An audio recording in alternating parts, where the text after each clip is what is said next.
order. Roll call. Bouchard. Here. Booton here. Brownwood. Here. Caverly. Davis Olson. Dumont. Here. Hashi. Here. Lowell. Here. Lambert. Here. Mishu. Here. White is unable to make it this evening. And Julia. No, it's fine. Oh, is it? Okay, cool. Here. All right.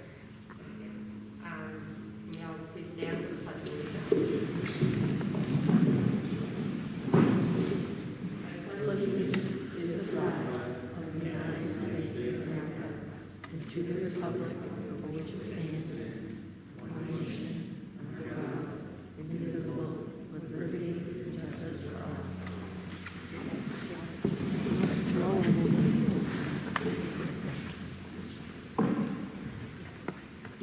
Approval of minutes. Is there a motion to accept the minutes of the February 17th, 2022 school board meeting? Second. Been moved by Neil, seconded by Beth, to accept the minutes of the February 17th, 2022 school board meeting. Is there any discussion?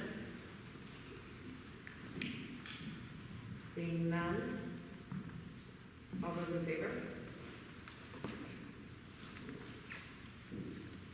None. All those opposed? Zero. All those abstained?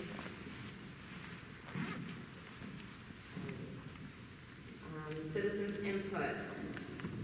This is the time, if anyone from the public would like to address the board, please come up. We ask for you to state your name and which town you reside in, and you have 3 minutes per our policy. All right.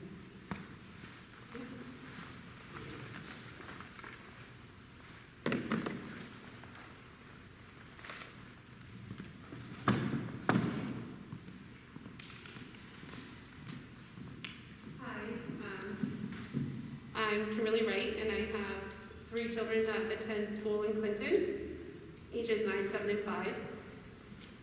I felt the need to speak up just because I know that considering the agenda and the recent rollback of the masking recommendation put forth by the governor, that you guys have a decision ahead of you, and I'm hoping to offer just a little bit of input as you make that decision.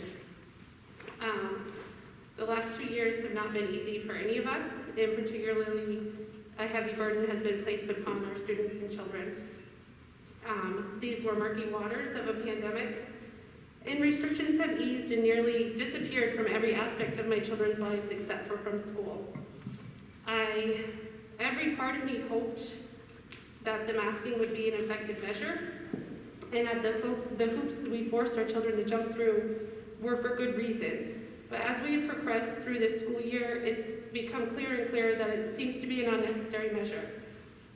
When even, you don't just need to take my word for it, CNN medical analyst Leanna Wen stated all the way back in December, and I quote, "Don't wear cloth masks. Cloth masks are little more than facial decorations. There's no place for them in light of Omicron." But we sadly continue to decorate our children's faces every day before getting on the bus or dropping them off at school. It's been puzzling to say the least. Our children can no longer be labeled as resilient. They are not okay. This masking has affected them and their ability to learn, and it's time for us to admit it. Masking has hindered speech and reading development, and these children are socially and emotionally wrecked. My children have lost their love for certain subjects, as the feedback I receive is that teachers of certain subjects are mean to them at their math slips. Not only do they have the typical anxiety we all faced of wondering when you will be called on to answer a question, but we've added a layer of anxiety and worry that they'll be called out in an embarrassing display because their mask falls over their nose. The craziness goes even further of having them tell me at one point in time they had to stand in corners facing the wall in order to sing. It nearly brings me to tears. Speaking as a mom that has a child that already suffers from anxiety, these masks have been a living nightmare for us. She's more anxious than ever. It's so difficult for her to understand the ways in which she's being addressed, without the telltale facial cues that she searches for. If a teacher uses a loud tone without her being able to see their entire face, she automatically assumes she's being yelled at. Imagine trying to learn in an environment where you're constantly worried. It's nearly impossible for her to focus. When every area of our children's lives are mask-free except school, we are sending our children the message that they are somehow responsible or the cause for the spread of illness. If they can watch the State of the Union address and it's mask-free, then surely they can attend school without a mask. As a mom, I'm simply exhausted. I'm tired of telling my kids it will get better soon. I'm tired of sending them to school every day where they have to breathe stale air. I'm tired of them not seeing their friends' smiles. I'm tired of holding the tissues for their frequent bloody noses and coating their bleeding hands with bag balm because they're being disinfected beyond reason. It's past time to unmask our children. For all they have faced and all we have put them through, they deserve to walk into their classrooms with their smiles on display. Thank you.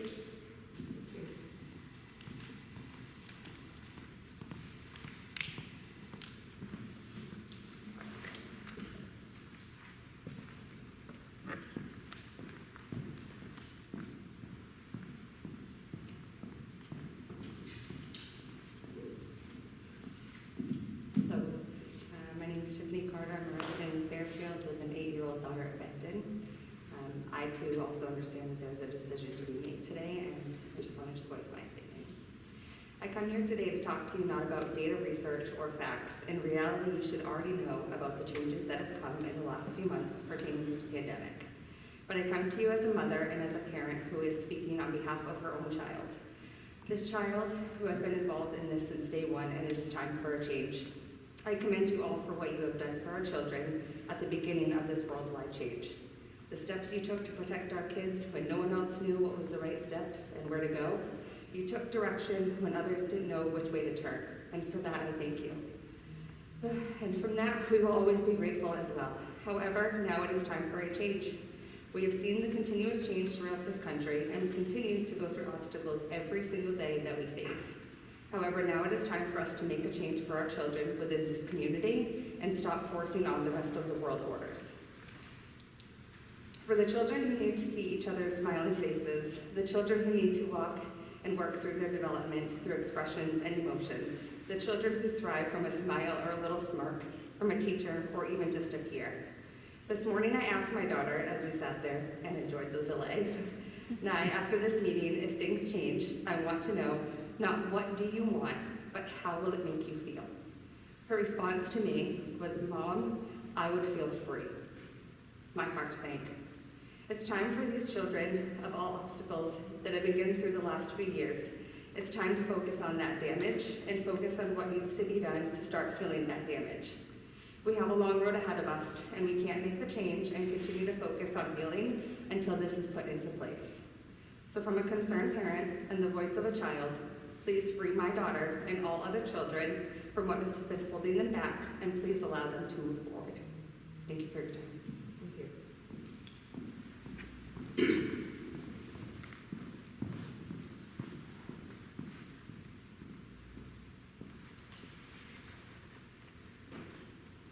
Before we move on, is there anyone else that would like to address the board?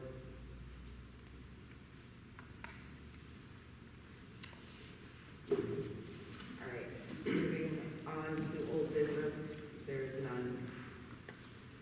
New business, update from the main CDC.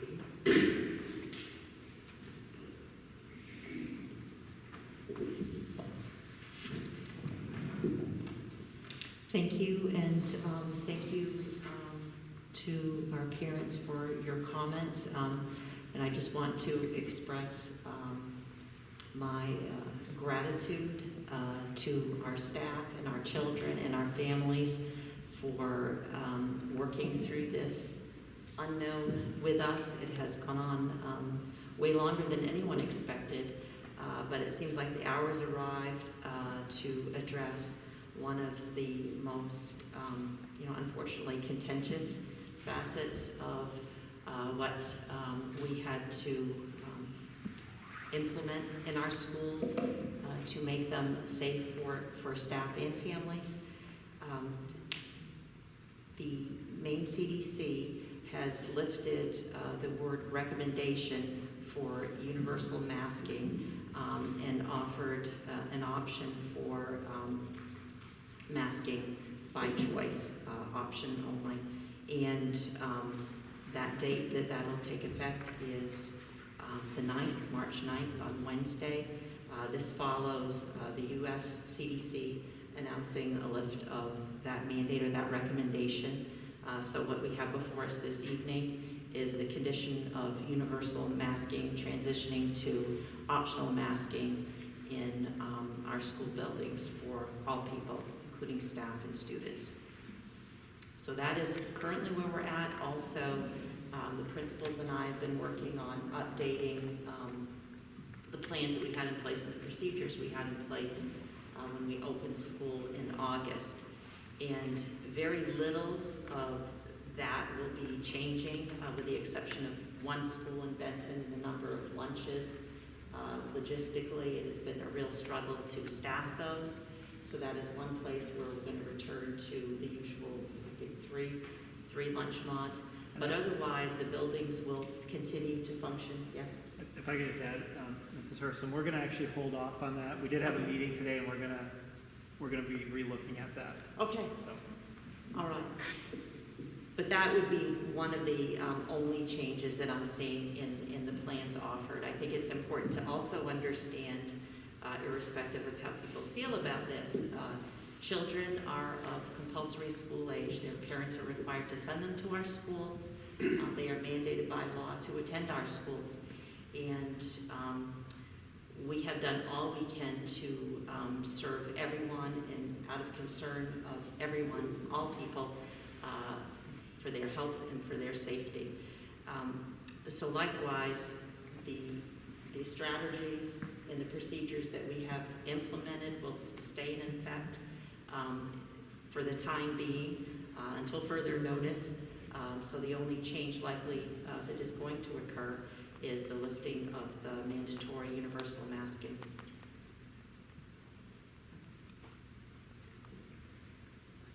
I would also like to point out one of the fundamental changes, at least as I publish and we can discern, is the shift of trying to stop the transmission of the illness and focus more on hospitalizations and deaths and the healthcare system's capacity to address significant illness in those who are affected. As I posted today with a hyperlink to the positivity rate in our communities, Kennebec is at 3.2%. Somerset County is relatively higher at 10%, and that's double many of the 16 counties in the state, more than double. So the metric view has changed, but COVID is still among us. It's still infecting people. It's still highly transmissible. It's how we're going to address and mitigate at this time.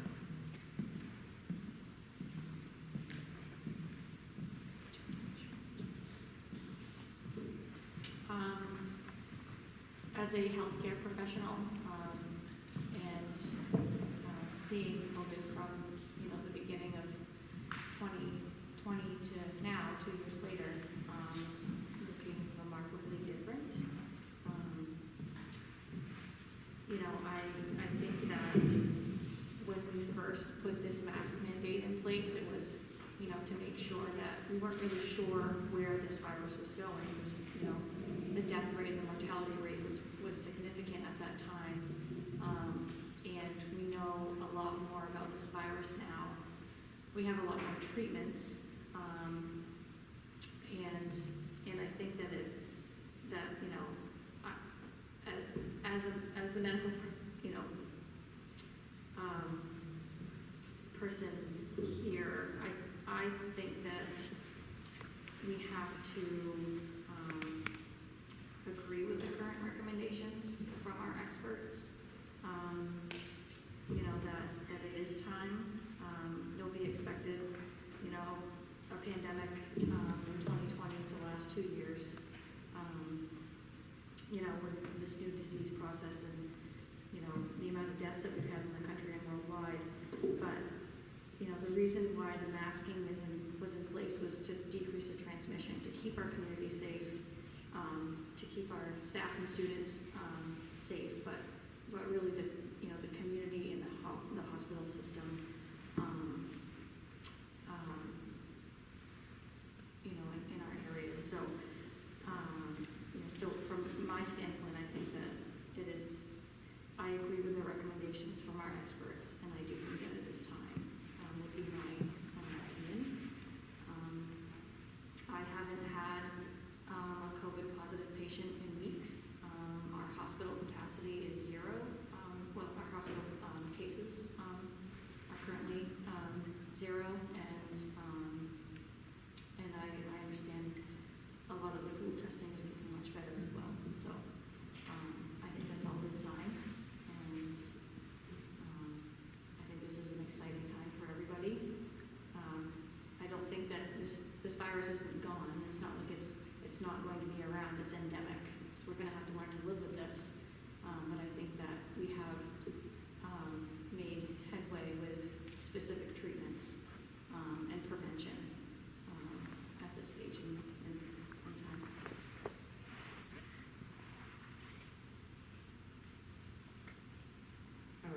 So, to further discussion, is there a motion to move from masking being required in the school buildings to masks being optional in the school building?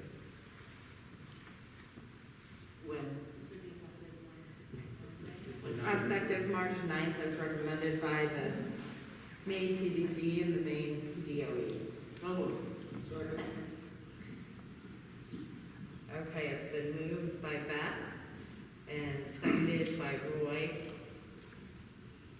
to move from masks being required in the school buildings to masks being optional in the school buildings, effective March 9th as recommended by the Maine CDC and Maine DOE. Is there any discussion?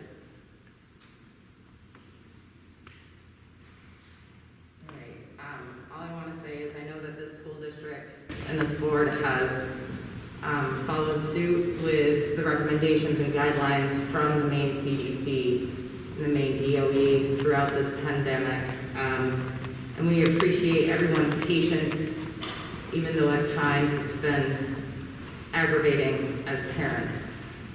So anyway, moving forward, all those in favor? And that is 12, 0, 0. Motion passes. Moving on. So before we move on from Maine CDC updates, I do just want to address one thing. I know one thing that Roberta had mentioned is beyond optional masking, there's really not a lot of changes. One thing I wanted to address with that is kind of a demographic of our student body that's been kind of left out, in my opinion. I'm very supportive and would do anything to make sure that our arts, performing arts and so forth, are nurtured in our school district. And it seems to me like we're willing to move mountains to make sure that sports are accommodated. When it comes to performing arts and other arts, they're kind of left on the back burner and they squeeze them in where they can. We did, in late January, we got a presentation of Little Shop of Horrors. The event was safe, it was successful, and it allowed our students to showcase their talents to the public. And that's great. We have more stuff planned, and that's in our student body, but we do also have student body that performs outside of the school, but they're still part of the community, and they still go to school here. And for years, those students haven't had a chance to perform in the Williamson Center, which is now being utilized. And, specifically, for example, Miss Jody, Dance Connection, and Miss Maureen of Elkhorn Center have not been able to get a date to book the Williamson Center, and I'd love to know what the plan is moving forward with that. Thank you for the question, and I was going to mention this actually in my superintendent's report, but I'm recommending that we open up our facilities to public use after the student day, though we're still during the school day regulating visitors and who's coming in and limiting that. I recommend that we open up our gymnasiums, our auditorium to public use. That's fantastic, thank you. Yes. Thank you, Joel.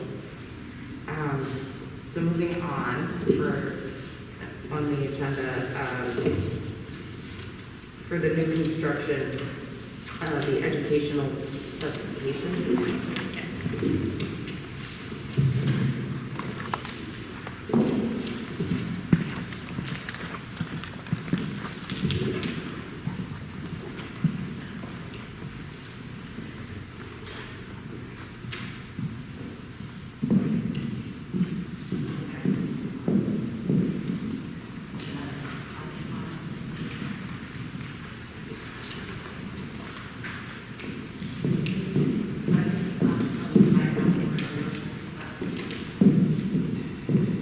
Talk about the drafts for the calendar. Yeah.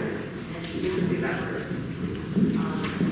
I sent one earlier to the board consideration. I made a few adjustments. I met with the Teachers Association, and they had requested a couple of adjustments, so I made those adjustments. August 29th and 30th, we flipped what is the teacher prep day and what is the teacher in service day. The teacher in service day will be the first day on the 29th, with the teacher classroom prep day on the 30th, as the association requested. I've also moved to an early dismissal on December 22nd, which is the day before the school vacation, so school will be a half day on the 22nd instead of a full day as reflected in the previous draft I sent. And additionally, regarding this year's school calendar, and working with the Teachers Association, I'm recommending that we have an early dismissal on March 11th, which is a week from tomorrow, and another one on May 27th, which is just prior to the holiday weekend. So early dismissal on those 2 days for staff, teachers, to do work around the close of grades and some other business that it would be helpful for them to have that time to work together collaboratively. So, Do you have a question about the calendar? Yes. Does it coincide with the main tech center? It does. with the exception of the 22nd and the early dismissal, we have to be within 5 days of their calendar, and we are on their draft calendar. That's not yet been adopted in Waterville. That meeting is going to happen on Monday, the 7th. I didn't catch, I got the early release on March 11th, I didn't get what you said after. May 27th. So this is this calendar year for the FY22 coming up next Friday, and then in May, and then this draft, 2022. Yeah. right? Okay. This draft perspective draft for next year. I just made those 3 adjustments. Is there a motion to accept the calendar for the 2022-2023 school year as presented?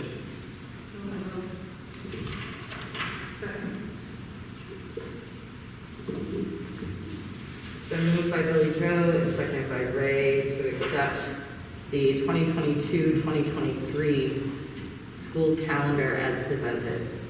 Is there any discussion? Seeing none, all those in favor? 12? 0, 0. All right. Now moving forward with the educational. Yes, long-awaited, much anticipated document. First, I want to thank the building committee and the writing team and all the staff who participated in the generation of this document. It is required as part of the school construction process, and it requires that we include a variety of constituencies, stakeholders in our communities. And we have done that beginning with the public forum events that we held January of 2021. What I sent to you in a PDF format this is what it looks like printed out, but this was the important work all laid out and documented, which is also required by the DOE, that we share the minutes and the work and the discussions that were born out of not just our building committee meetings, but the educational specification surveys that we conducted with our staff and our community and our students as well. I'm going to take a moment to recognize our building committee members.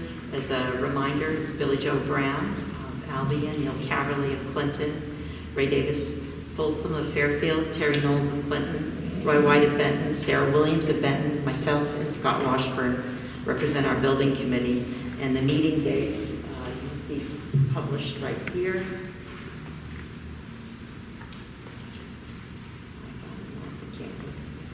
And they're also available on our website with the agendas and the minutes. You have at the beginning, the head of the document, the board's educational philosophy as a policy, AD. And on the next page, I just would like to share this requirement as initial phase of developing this document involved inviting our school community to a series of public forum events.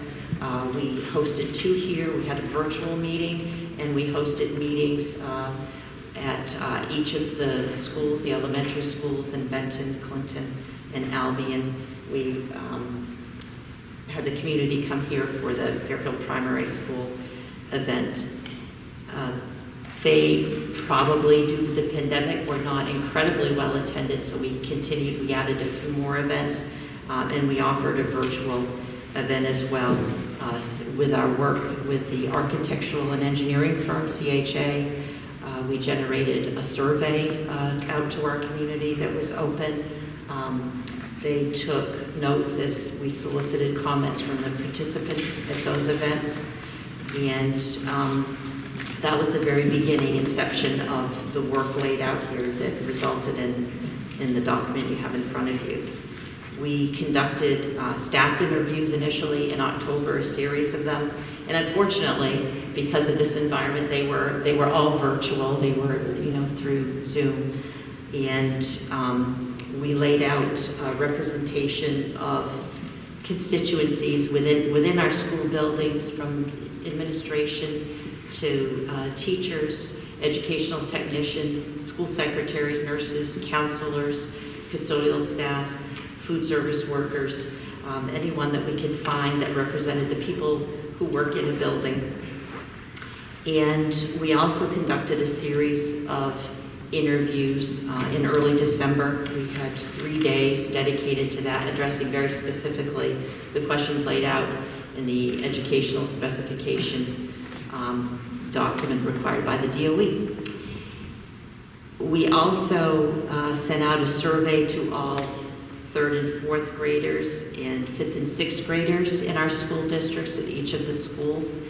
I sent a message, an email to all the 3 through 6 teachers in our school district and the building administrators, asking them to take some time during class to open up that survey, walk children through it, give them some contacts, and allow them some time to think and respond to that survey in class, as well as the principals asking teachers to assist students in participating in that survey. There'll be more opportunity as we move through the next phase of the process, when we get into the design of the building and what it's going to look like and feel like and be like in there as a way to occupy it. But this document right here is about how can physical structure support the programming and needs of our teachers and our students, and what is it that we prioritize and wish to offer our community in the way of programming. So those were the steps that we took. It's been, over a year in the making, and we've had many conversations with our participants. And as you can see, the list is quite lengthy that you find on page 3, Page 4, I want to acknowledge, recognize, and thank our writing team. It consisted of some building committee members, administrators, and staff. But I'll just begin with this list. Amanda DeLore was library media specialist. Lynn Hamlin was an instructional technology teacher. Ray Davis Folsom is on our building committee, a community member and a special education teacher. Brian Wedge, the principal. Amy McDaniel is our director of student services. Marissa Martin, who's a school counselor, and myself. And we took all this information that came from those public forum events, from the interviews with the EdSpec committee team, from the interviews with staff that occurred in October, and the online surveys to parents, families, and teachers. Also required as part of the production of this document was some site visits, which, as you can imagine, is a big challenge, particularly since schools are closed to visitors generally statewide, and also to release staff during the school day was difficult as well, because we find ourselves short-staffed because of the illness, where we're hiring permanent subs in most of our school buildings, trying to just staff our programs. So we went, a team of us went during February vacation, including Ray, myself, Lynn Hamlin attended, Amanda DeLore attended, Brian Wedge attended. I had invited other individuals who were not able to make it. I tried to make certain that we not only included people with a variety of roles in their work in the school, but also a representation of our 3 elementary schools. So that's who attended, and we went to 3 schools. We went and visited Monmouth Memorial School, which is a school that opened last September, not this past September, I mean September of 20.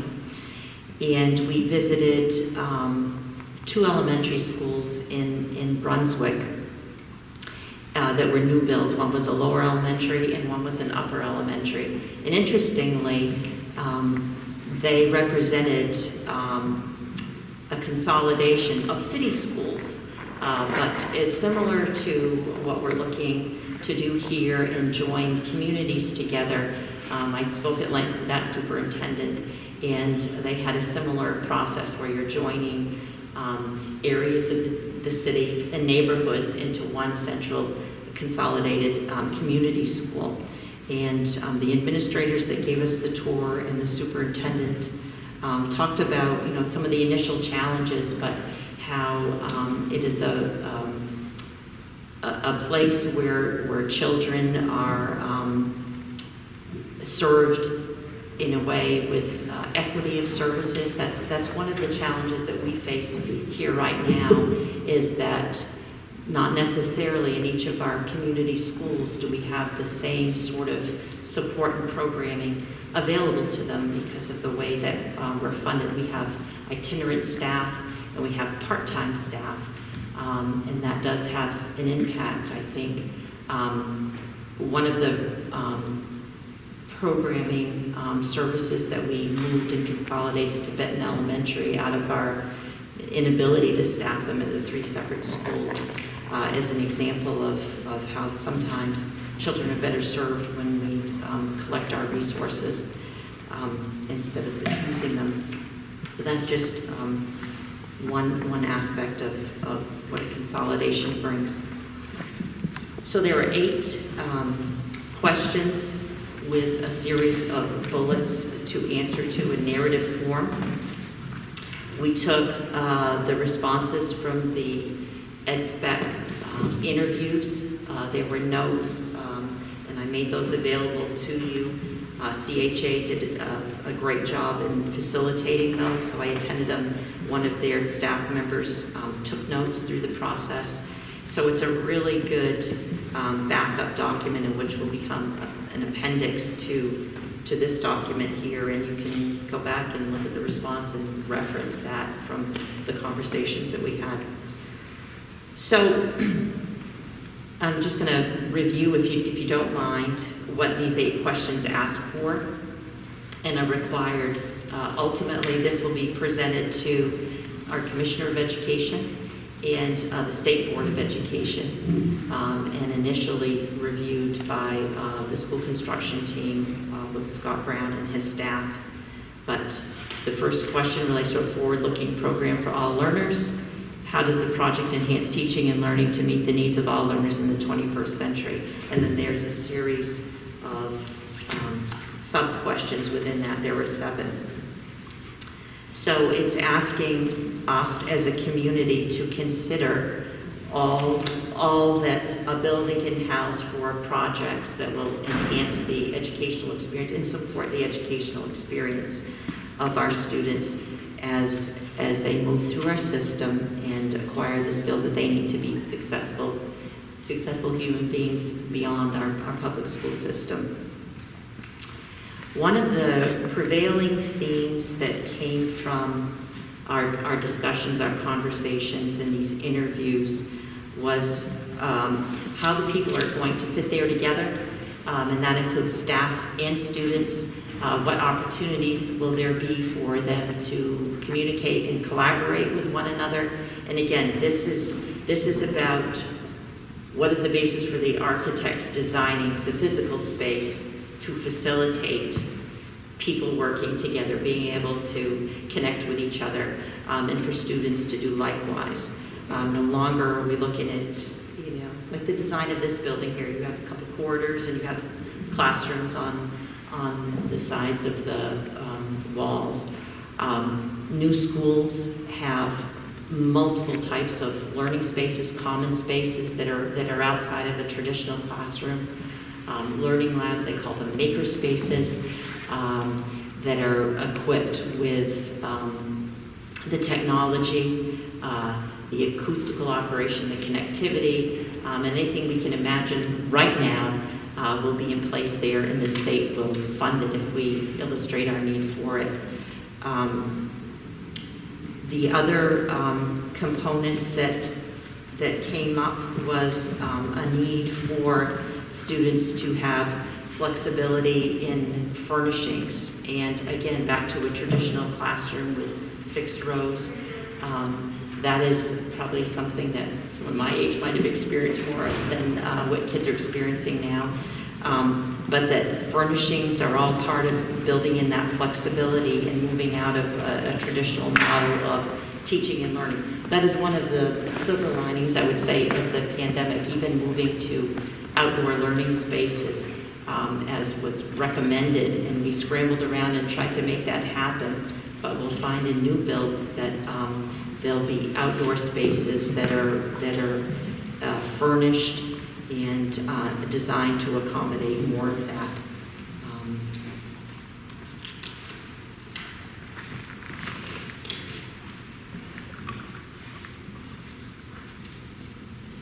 Just review the next question here. It relates to best practices in educational programming. How will the range of programs housed in the facility guarantee equitable access to the essential resources needed to achieve the high expectation of main learning results, and how the facility's programs help students become engaged, responsible, and ethical citizens? So again, the questions are aimed at ensuring equity and equitable experience, our school district's ability to staff all this programming, but the physical space can accommodate some of the special programming and needs that we perhaps are not able to provide in the way of a facility now.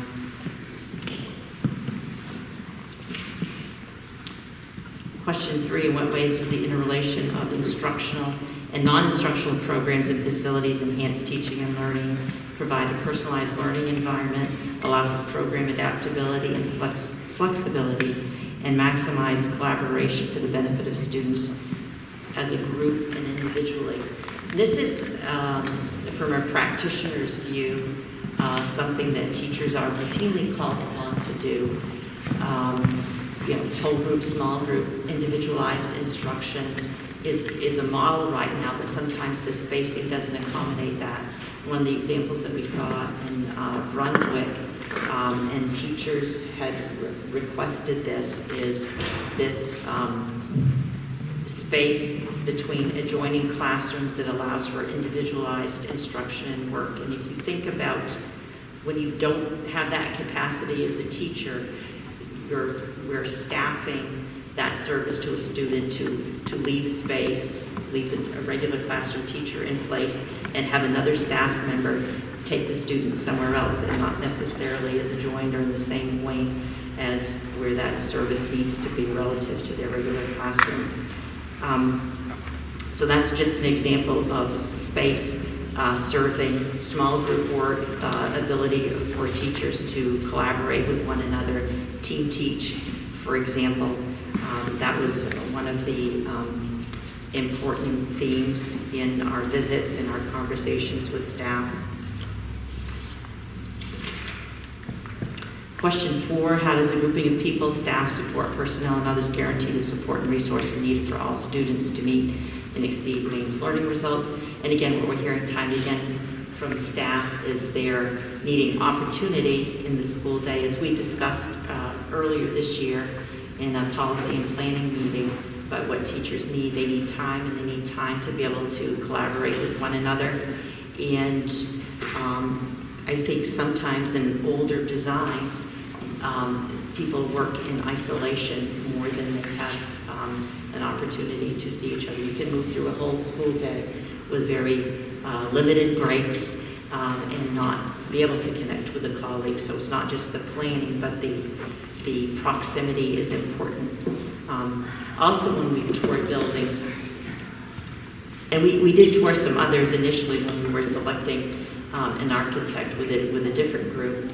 And one thing that we do hear from is usually administrators or superintendents, principals that take us through these tours are afterthoughts or things that we could have done better.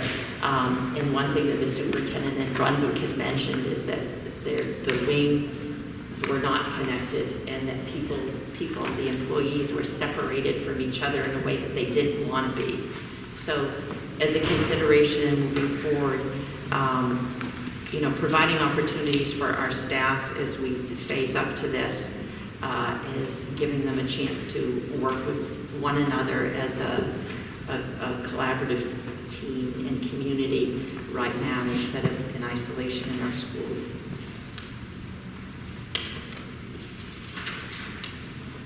School furnishings, I won't read the question, you have it right there before you, but it's school furnishings and equipment, and how can they enhance the vision for teaching and learning?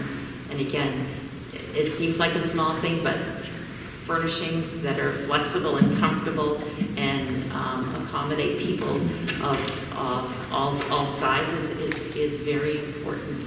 And it is part of classroom management in a way that maybe is more supportive and facilitates student learning, providing students with choice in how they want to be seated and grouped as they're able to interact with one another is important consideration. And some of these questions here will also be addressed future-wise with the design of the building. There'll be very specific subcommittees related to furnishings, for example. Color schemes, we saw a variety of those in the visits that we had. The aesthetics of the building, it's more than just a material, superficial element of it. It matters it affects how people feel about being in the space, whether you're a student learner or you're an employee. The other part is use of natural light in spaces. Again, you walk into a new build and you feel it. I think the counter, the antithesis of that is this junior high school built in the early mid-70s during the energy crunch, and I sure hope we're not moving back into that era right now. But if you walk down this corridor, you open up a classroom, you'll see one window. It's quite small, and that's it. It's a lot of cinder block, concrete, that can be, quite frankly, oppressive if you're spending your day, whether you're a student or an employee, in that kind of environment. You walk into a new build, today, and I think you immediately feel that uplifting experience of bringing in the natural light.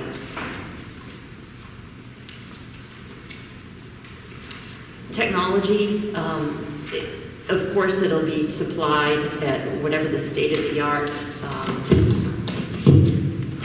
system is. Hardware, the state supports fully equipping schools with hardware, networking, access, and that's one of the more interesting components. There'll be a subcommittee for technology, but designing that now for a bill that's even 3 years down the road is fantastical.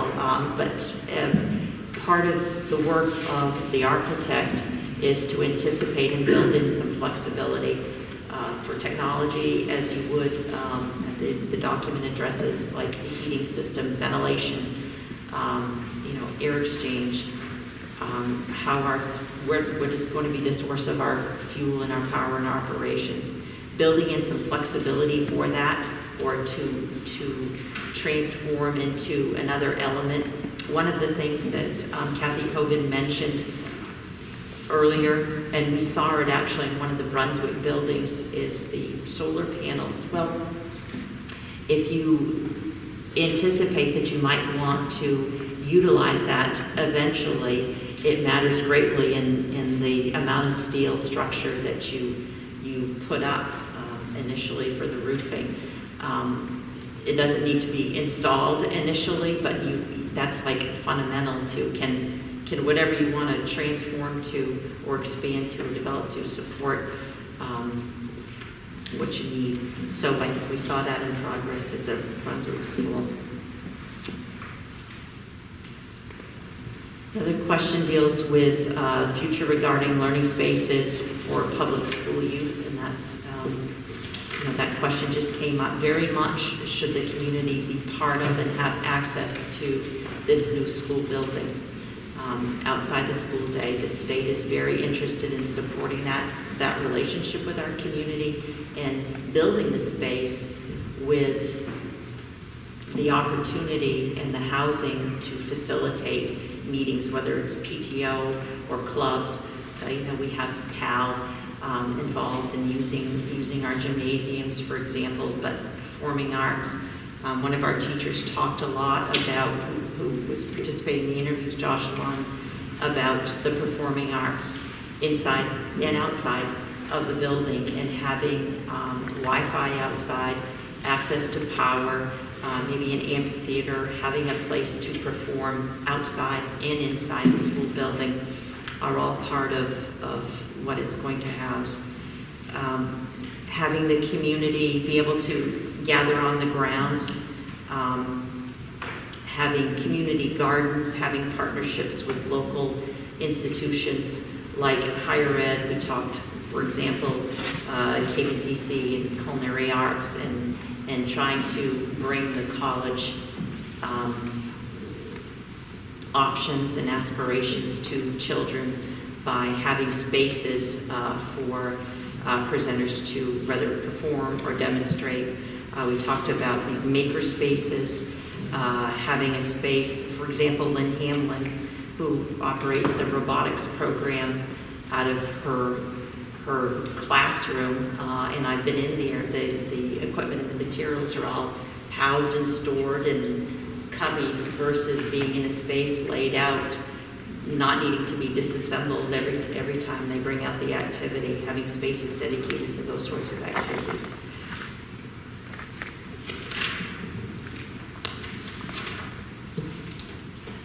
And the last question that deals with the school attracting people of all ages, honoring community partnerships, and encouraging year-round use by the community. I touch upon that a little bit, but one thing, and it relates to a technical element, is a heating and cooling system. And that is something new and expanding as far as what I expect the state will support. Recognizing that school buildings are going to be open and operating beyond the September through June window. We've talked a lot about using our federal money for extended school day and extended school year, and I think that will be the norm for a while. So if you've ever been by here in the summer and looked at the annex and the windows, when they had the old AC units punching out of the wall, we've corrected that, but having a cooling system is important for that kind of programming.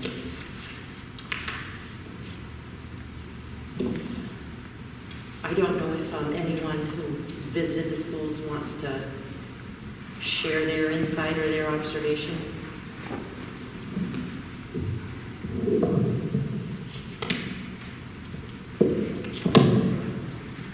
Visiting the three schools was very exciting. They're very bright, energetic. We felt kind of alive in the building. I teach at a high school level, so this was all new to me, being in an elementary level school.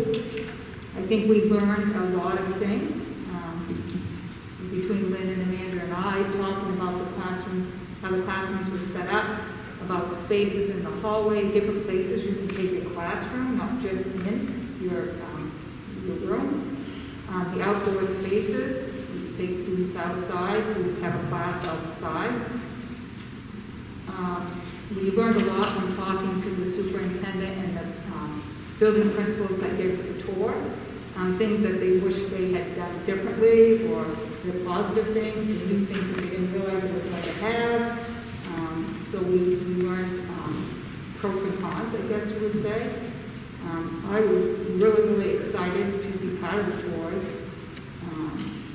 I wish everybody could go and take a tour because it's very exciting. We're in exciting times now, and this is going to be a huge boost to our community and to our education for our students and for our staff. I guess that. In reading over some of the things that the students had said for the survey that they were given, it was interesting. I don't know if anybody's had time to read all those. Maybe some of them wanted a larger playground, some wanted a zip line. So it was good to hear, to have the students' input, and also the staff input too, and the community's input. I agree, Ray. I also enjoyed what the students had to say in their survey, what they wanted. Is there a motion to accept the ed specifications as presented?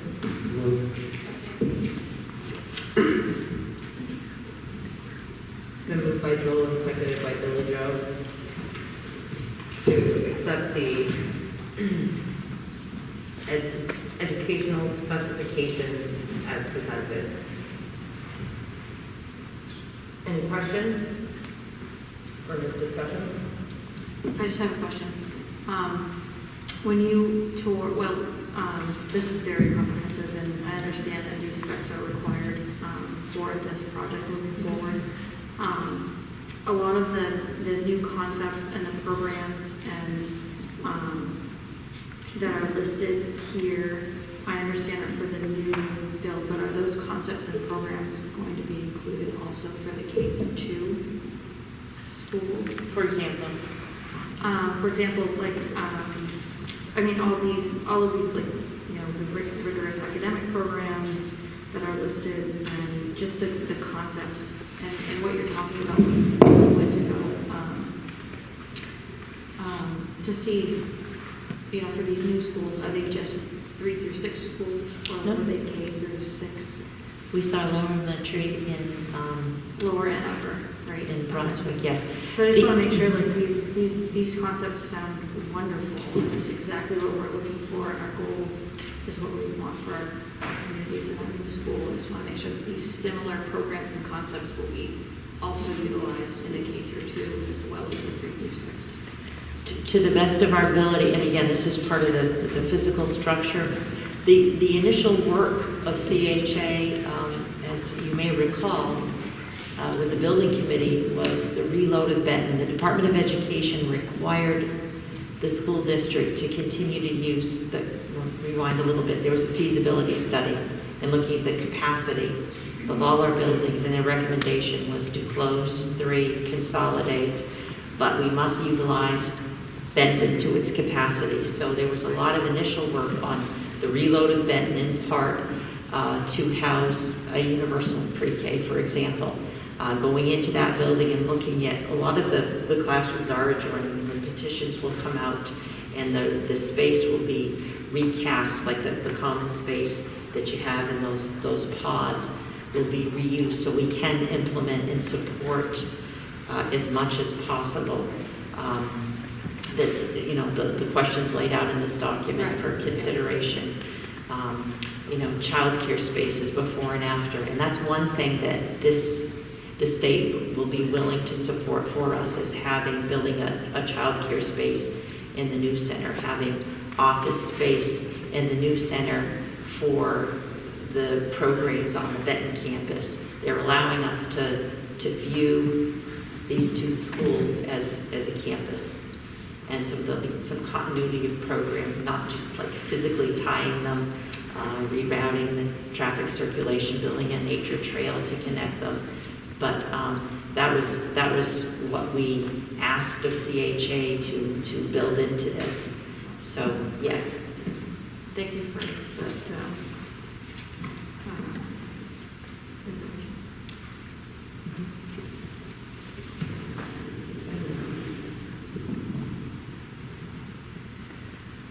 All those in favor? 12. 0, 0. There are no resignations and there are no appointments. Committee reports. The policy committee met tonight. These are again policy changes this evening, so we will meet again next month. Superintendent's report. I think I've covered just about all that I should this evening, but thank you. All right, thank you. Under other business, there's an addendum.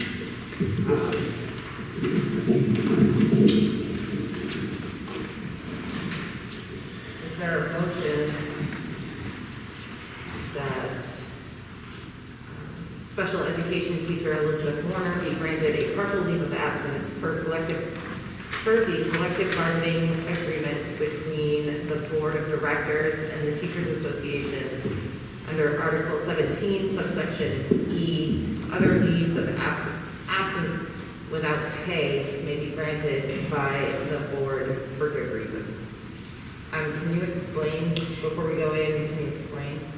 The teacher has requested time for clinical experience. She's in a graduate program for a particular special education service, and it requires her leave. The leave will begin May 9th, and I believe run through the remainder of the school year. She's still going to work a few days a week. She asked that we accommodate that, and this is the provision in the CBA that allows for the board to authorize that. So again, yeah. I read you with the motion. I read you with the first, is there a second? Yeah. Oh, sorry. Yes. So it has been moved by Sarah, seconded by Billy Joe, to grant partial leave of absence for the collective bargaining agreement between the Board of Directors and the Teachers Association. Is there any discussion? Seeing none, all those in favor? 12, 0, 0. Is there a motion to go into executive session pursuant 1 MRSA section 405(6)(a) to discuss contract negotiations? So moved. Second. Moved by Terry, seconded by Melissa, to go into executive session pursuant 1 MRSA section 405(6)(a) to discuss contract negotiations. Is there any discussion? Seeing none, all those in favor?